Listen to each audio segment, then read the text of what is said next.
आरसपुरा के सीमावर्ती गांव सतरैया में 9वें श्राद्ध पर 15 सितंबर दिन सोमवार को पीर बाबा मोगानाथ की याद में वार्षिक मेले और दंगल का आयोजन होने जा रहा है। दंगल में विदेशी पहलवानों के साथ पंजाब, हरियाणा और अन्य प्रदेशों के नामी और दिग्गज पहलवान हिस्सा लेने जा रहे हैं। शनिवार को दंगल कमेटी के आयोजक सतपाल सुरम सिंह और कोषाध्यक्ष नरेंद्र सिंह, शिव रोशन सिंह, रघुनाथ सिंह, विशंभर सिंह, करण सिंह और पूर्ण सहित अन्य लोगों ने आज एक पत्रकार वार्ता का आयोजन कर गांव में आयोजित होने वाले वार्षिक मेले और दंगल के बारे में जानकारी दी। सामान्य जनता कुछ समय से एक समस्या से जूझ रही थी। कुछ महीने हो गए समस्या को लेते हुए बहुत सारे लोग रोज नगर निगम ऑफिस में आ रहे थे कि जो रजिस्ट्री ऑफिस में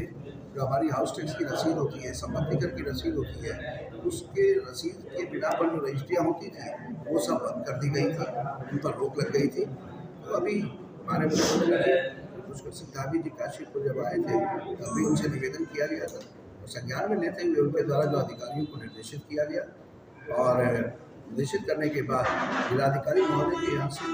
इसके ऊपर निर्णय हो गया है। और जिस तरीके से रोकने से पहले, रजिस्ट्री रोकने से पहले जिस तरीके से संपत्ति कर हाउस टैक्स की रसीद पर रजिस्ट्रियाँ होती थी, मंगलवार से जैसे जो पहला कार्य दिवस होगा 3 दिन की छुट्टी के बाद, मंगलवार से उसी तरीके से रजिस्ट्रियाँ होनी शुरू हो जाएगी।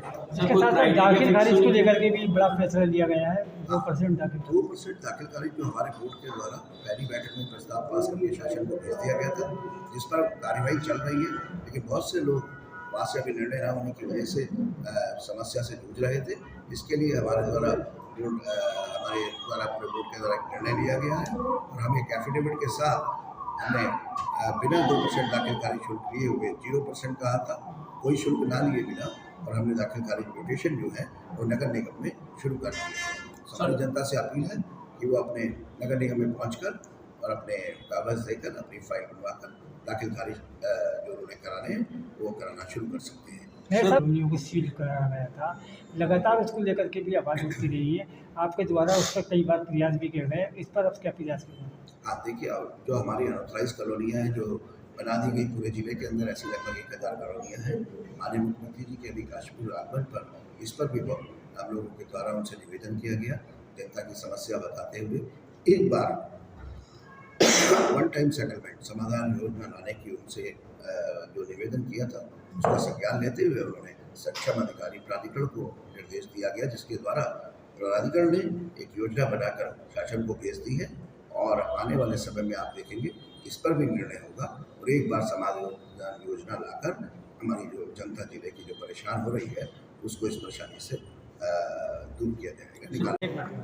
कैमरा तैयार से राहत मिलने का इसका मतलब नहीं है। ये तो समाधान योजना जब आ जाएगी तो समाधान योजना में एक बार इनको रेगुलाइज करा जाएगा, जिससे कि वहाँ पर जिन लोगों ने प्लॉट खरीदे हुए हैं उनके नक्शे पास होने शुरू हो जाएंगे और नक्शे पास होंगे और वो कॉलोनियाँ रेगुलाइज हो जाएंगी और आने वाले समय के लिए किसी भी तरीके की ऐसी कोई भी अनऑथराइज कॉलोनी को यहाँ पर डेवलप नहीं होने दिया जाएगा। हम जो काशीपुर का बन रहा था उसमें कुछ अवैधता थी जिसकी वजह से उसको रोका गया था। उन सभी अवैधताओं को दूर करने के बाद एक व्यवहारिक मास्टर प्लान जो शहर के लिए होना चाहिए उस पर कार्य काफ़ी टाइम से चल रहा है, लेकिन अभी ये 6 महीने के अंदर अंदर काशीपुर की जनता को समर्पित कर दिया जाएगा। सर मास्टर जो काशीपुर का बन रहा था उसमें कुछ अवैधता थी जिसकी वजह से उसको रोका गया था। उन सभी अवैधताओं को दूर करने के बाद एक व्यवहारिक मास्टर प्लान जो शहर के लिए होना चाहिए उस पर कार्य काफ़ी टाइम से चल रहा है, लेकिन अभी ये 6 महीने के अंदर अंदर काशीपुर की जनता को समर्पित कर दिया जाएगा। सर